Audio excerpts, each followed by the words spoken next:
the animation that we have on the screen, there is a chiller system for cooling water, which is used for air conditioning. Let's see its parts. In the chiller we have 1. Piston compressor 2. Discharge pipe towards the condenser.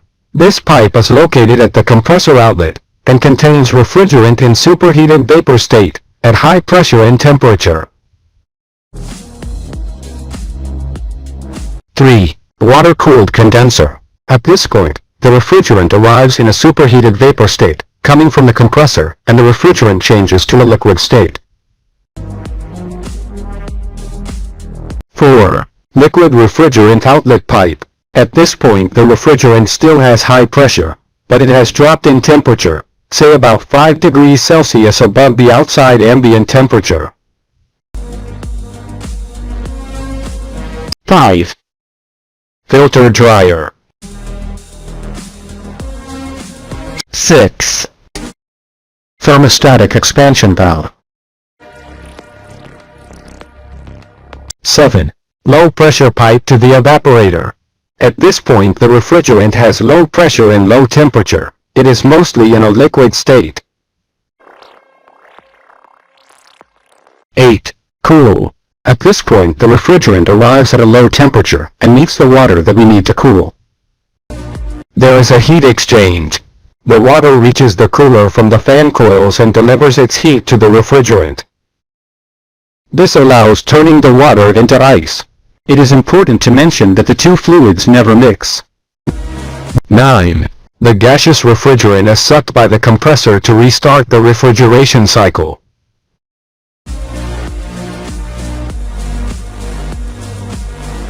In the hydraulic circuit, we have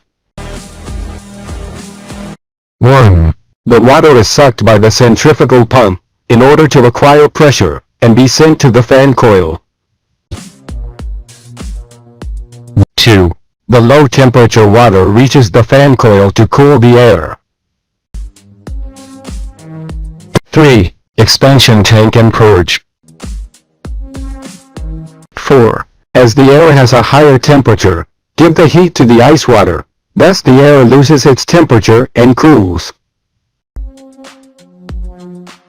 5. The water leaves the exchanger and returns to the cooler to cool down again. In the circuit that handles the cold air, we have 1. The air passes through a filter to be filtered. 2. The air is cooled in the exchanger by the chilled water.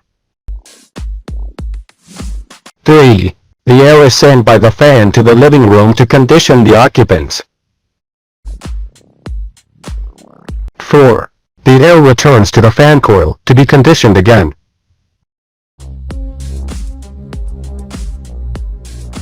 Since the condenser of this chiller is cooled by water, an additional water circuit is required, which we will call the fresh water circuit.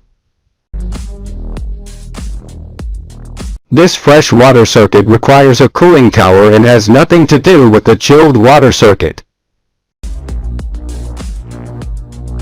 The fresh water reaches the condenser and collects the heat that the chiller has removed from the chilled water through the refrigeration circuit. Fresh water increases its temperature, therefore, it is necessary to return it to a cooling tower in order to send the heat gained to the environment. We can summarize what happens in the installation as follows. 1. The warmth of the people and the atmosphere of the room passes into the air.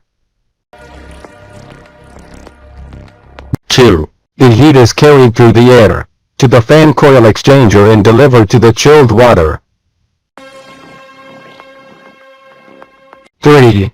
The frozen water collects the heat from the air and takes it to the chiller. 4. In the chiller, the ice water delivers heat to the coolant of the chiller.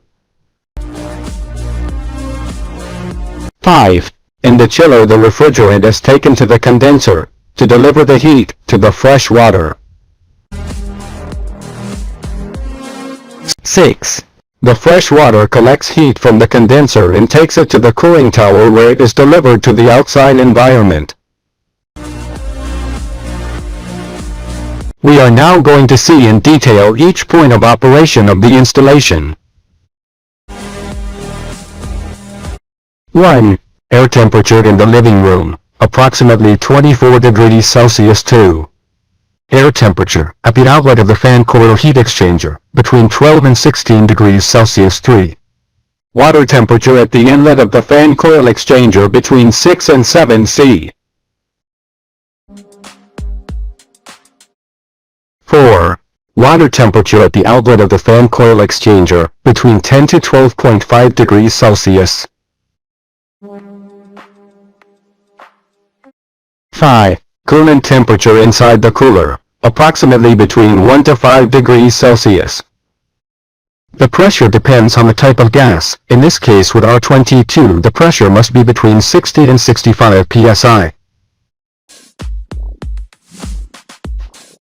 6. Refrigerant temperature inside the condenser. Between 35 to 45 degrees Celsius. It depends on the environment. In this case for R22, the pressure must be between 180 and 230 psi.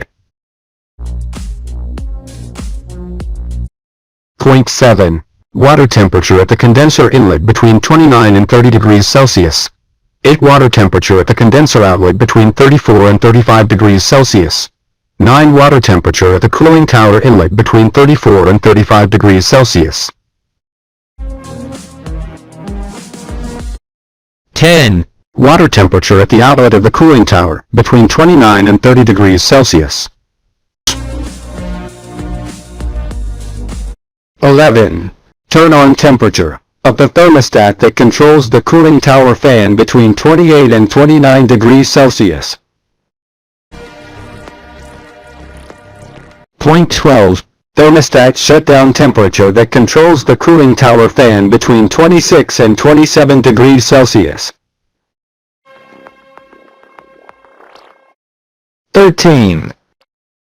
Airflow in the fan coil, 680 cubic meters of air per hour for each refrigeration ton, with a water flow of 0.55 cubic meters of water per hour for each cooling ton.